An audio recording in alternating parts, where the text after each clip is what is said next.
Assalamualaikum warahmatullahi wabarakatuh.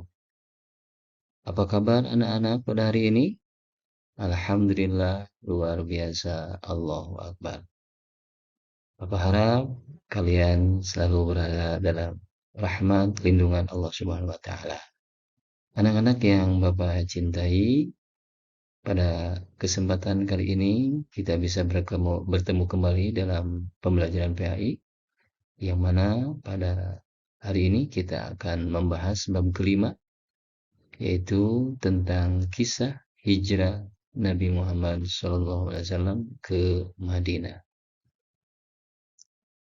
Namun sebelum kita memulai belajar, seperti biasa, kita berdoa bersama-sama kepada Allah agar supaya pembelajaran kita hari ini diberikan kelancaran dan kepahaman. Raditu billahi rabba wa bil islami dina wa bi Muhammadin nabiyya wa rasula. Rabbi zidni ilma warzuqni fahma.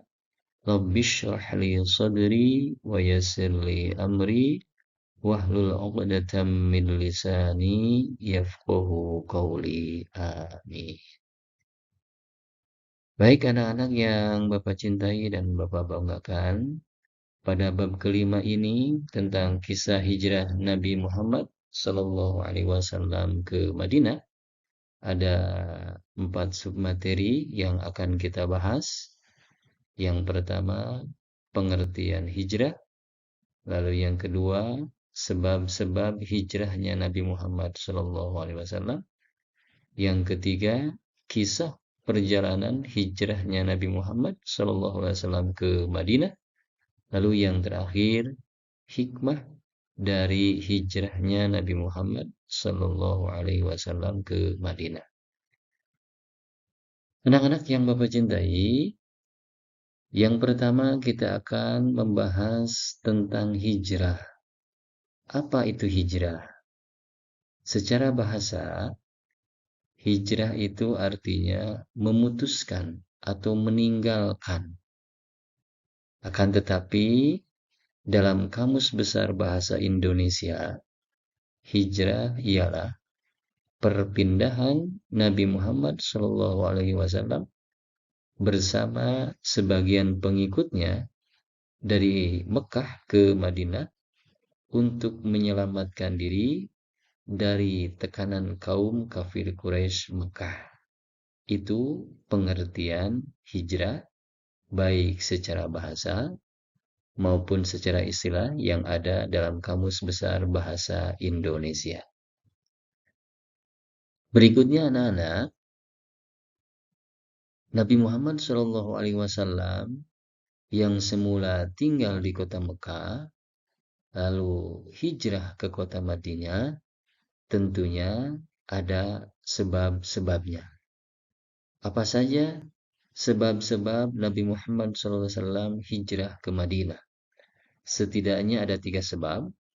Yang pertama, dikarenakan dakwah Rasulullah SAW di kota Mekah saat itu kurang berkembang karena banyak penolakan dari orang kafir Quraisy.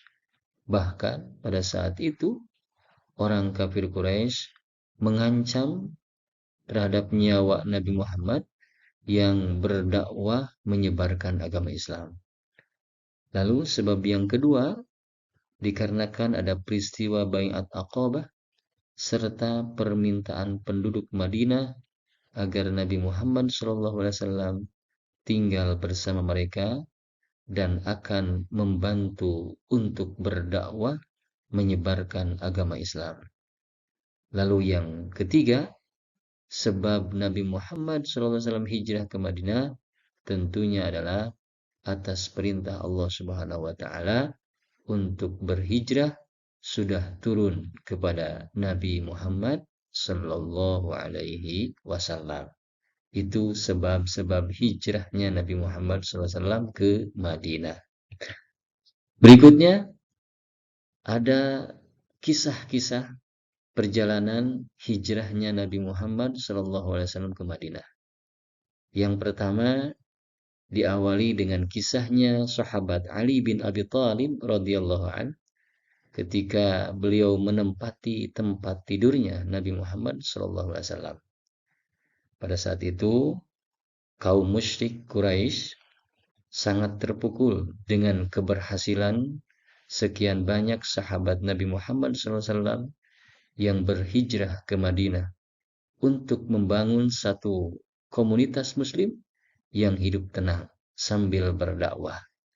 Karena itu, sebelum semakin membesarnya agama baru ataupun agama Islam yang disebarkan oleh Nabi Muhammad SAW, maka orang kafir Quraisy memutuskan untuk mencelakai sampai mau membunuh Nabi Muhammad Sallallahu Alaihi Wasallam.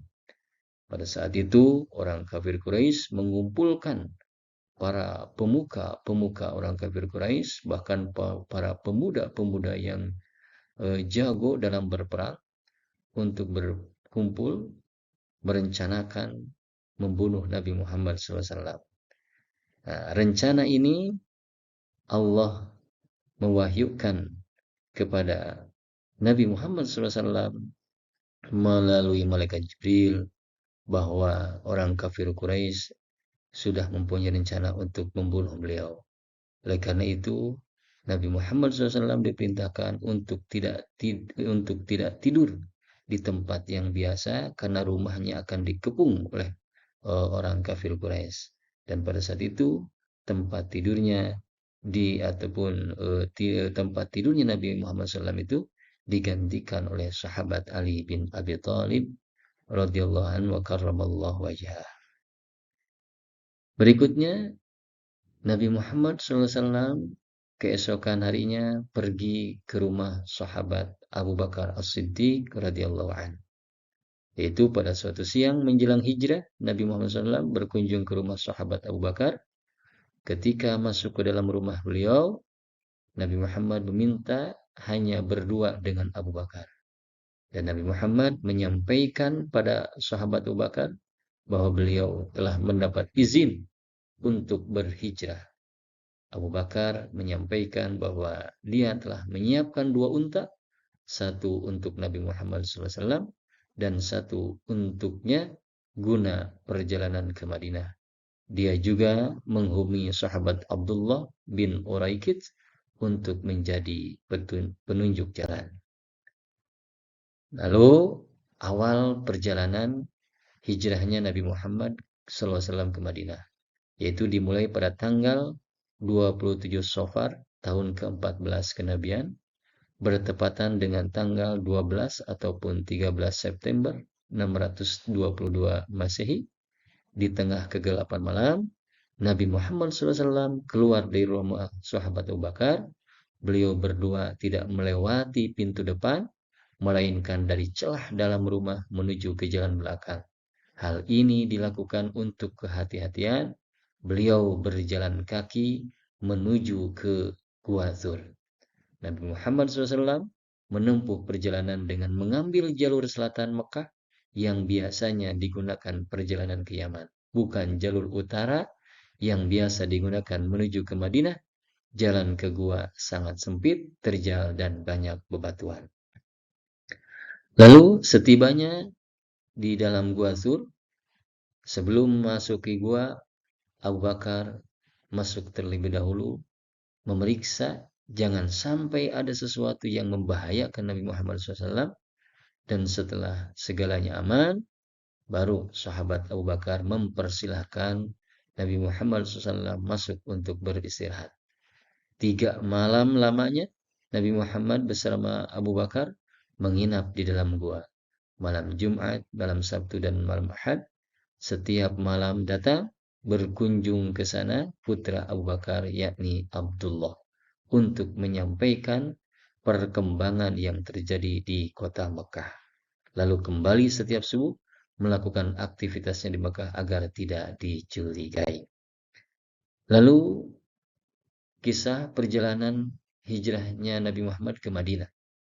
Nah, setelah berlalu hari ketiga, tepatnya pada hari Senin tanggal 1 Rabiul Awal tahun pertama Hijriah, bertepatan dengan tanggal 16 September 622 Masehi, Nabi Muhammad SAW bersama Abu Bakar dijemput oleh Abdullah bin Uraikid guna mengantar mereka menuju Madinah sambil membawa kedua unta yang dititipkan sebelumnya oleh sahabat Abu Bakar.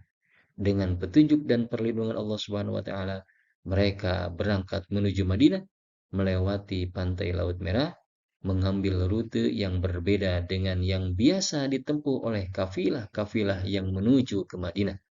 Dalam perjalanan ini, mereka mengendari unta sendiri-sendiri. Sahabat Abu Bakar berboncengan dengan sahabat Amir bin Fuhairah. Lalu tibalah Nabi Muhammad di Madinah pada tanggal 8 Rabiul Awal 1 Hijriah 23 September 622 Masehi. Rombongan tiba di Kuba, beliau disambut dengan sangat meriah di jalan dan di atas rumah-rumah masyarakat. Para wanita yang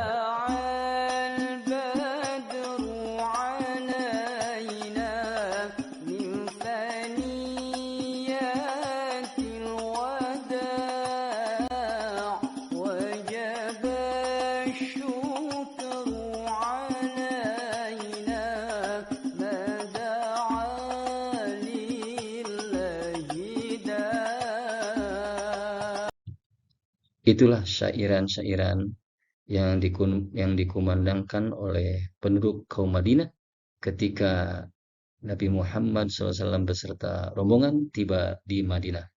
Kaum muslimin yang pindah dari Mekah ke Madinah kemudian dikenal dengan nama kaum muhajirin, dan penduduk Madinah yang membantu perjuangan dakwah Nabi Muhammad SAW setelah hijrah ke Madinah disebut dengan kaum Ansar. Yang terakhir, anak-anak, hikmah dari hijrahnya Nabi Muhammad SAW. Yang pertama, setiap muslim hendaknya mampu menempatkan usaha dan kepasrahan kepada Allah Subhanahu wa taala dalam menghadapi suatu peristiwa. Dalam artian kita harus mempunyai sifat tawakal kepada Allah dan sifat ulet. Lalu yang kedua, dalam berjuang seseorang harus ikhlas rela berkorban dalam memberi segala yang dimilikinya hingga cita-cita perjuangan Islam tercapai. Lalu yang terakhir, hikmah dari hijrahnya Nabi Muhammad SAW yaitu perlunya keterlibatan semua kelompok dalam upaya mencapai cita-cita bersama ataupun diperlukan yang namanya kerjasama. Anak-anak yang Bapak cintai dan Bapak banggakan, itulah diantaranya materi tentang kisah hijrah Nabi Muhammad SAW ke Madinah, yang mana mudah-mudahan dengan materi ini kalian bisa memahami dan tentunya kalian bisa meneladani dari kisah hijrahnya Nabi Muhammad SAW ke Madinah. Demikian yang dapat Bapak sampaikan. Mohon maaf atas segala kekurangan. Wassalamualaikum warahmatullahi wabarakatuh.